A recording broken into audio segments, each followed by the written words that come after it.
नमस्कार मंडळी, मी अपर्णा. मला इतकंच म्हणायचं आहे का स्वतःला स्वतःशी मिळवा.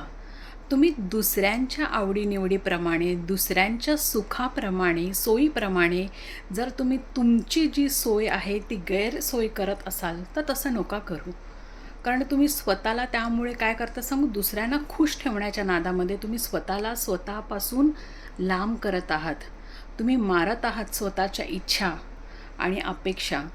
तर तसं नका करू. थोडं सेल्फिश जर व्हायची जर वेळ आली असेल ना, तर व्हा. स्वतःसाठी व्हा, चांगल्या कामासाठी व्हा बरं का, वाईट कामासाठी नाही.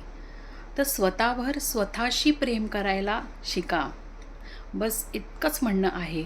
आणि एक गाणं आहे ना सुंदर, राजेश खन्ना त्यांचं, कुछ तो लोग कहेंगे लोगों का काम है कहना. कुछ तो लोग कहेंगे लोगों का काम है कहना. सो ह्यापुढे स्वतःसाठी जगा आणि नंतर दुसऱ्यांसाठी जगून बघा. जग सुंदर वाटू लागेल तुम्हाला. पण आधी स्वतःला खुश ठेवा बरे का.